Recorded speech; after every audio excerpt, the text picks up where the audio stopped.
अगर आपको डॉक्टर बनना है, नीट क्वालिफाई करना है या एमबीबीएस कॉलेज में एडमिशन लेना है, तो क्या करना है आपको और क्या नहीं करना है, ये जानना बहुत ज़रूरी है। खासकर क्या पढ़ना है और क्या नहीं पढ़ना है, ये भी जानना बहुत ज़रूरी है। तो सबसे पहली बात, एनसीईआरटी आपको पढ़ने की आदत होनी चाहिए। जिनको नहीं है उनको डालनी चाहिए, क्योंकि अगर आप सोचते हैं कि सिर्फ कोचिंग के नोट्स मॉड्यूल से आप नीट क्वालिफाई कर जाएंगे तो ऐसा कभी नहीं होगा। इसलिए आपको एनसीईआरटी पढ़ना ही पड़ेगा। खासकर बायोलॉजी और केमिस्ट्री में तो आपको पढ़ना ही पड़ेगा, तभी आपका सिलेक्शन होगा, नहीं तो नहीं होगा। फिजिक्स में आप अगर एनसीईआरटी नहीं करते हैं तो हो सकता है आपको कोचिंग के जो भी मॉड्यूल्स नोट्स होते हैं उनसे हो जाएगा, लेकिन पर बायो और केमिस्ट्री नहीं होगा। आपको ये एनसीईआरटी से ही करना चाहिए। उसके बाद जब भी आप मॉक टेस्ट हो तो आपको ये आदत होनी चाहिए कि आपसे निगेटिव कम से कम हो या ना हो, क्योंकि आप अगर यहाँ पे अपना निगेटिव कम करेंगे तभी आपका एग्जाम भी निगेटिव कम होगा या नहीं होगा।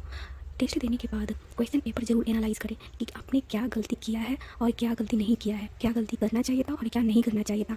क्योंकि जो क्वेश्चन डायरेक्ट एनसीईआरटी से आया है तो वो क्वेश्चन आप नहीं गलत कर सकते हैं। अगर आपसे वो सब भी क्वेश्चन गलत हो रहे हैं तो फिर बहुत बुरा कंडीशन है। इसलिए मैं बोल रही हूँ कि एनसीईआरटी बुक पढ़ना बहुत ज़रूरी है, क्योंकि वहाँ से जो भी क्वेश्चन डायरेक्ट आ रहे हैं उनका सही होना बहुत ज़रूरी है आपके सिलेक्शन के लिए। उसके बाद आप अपना धीरे धीरे लेवल बढ़ाएं, मतलब क्वेश्चन टफ भी आए तो आप उसको सॉल्व कर सकें। ऐसे भी क्वेश्चन सॉल्व करने की आदत होनी चाहिए, क्योंकि नीट एग्जाम में सारे क्वेश्चन ईजी नहीं होंगे। 10 से 15 क्वेश्चन आपके टफ होंगे, तो आपको थोड़ा आदत होना चाहिए कि हाँ आप टफ क्वेश्चन भी सॉल्व कर सकें। उसके बाद सबसे लास्ट की कॉन्फिडेंस लेवल।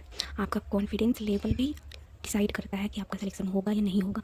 आपको इतना पढ़ लेना है, इतना रिवीजन कर लेना है कि कोई भी क्वेश्चन आए जब आप एग्जामिनेशन हॉल में बैठे तो आप सॉल्व कर सके, वो भी 3 घंटे के अंदर सॉल्व कर सके और सही सॉल्व कर सके। तो कॉन्फिडेंस लेवल होना बहुत ज़रूरी है। आप इतना प्रैक्टिस कर लीजिए, इतना सब कुछ अच्छा कर लीजिए कि हाँ आपको एमबीबीएस का एक सीट तो मिल जाए। फिर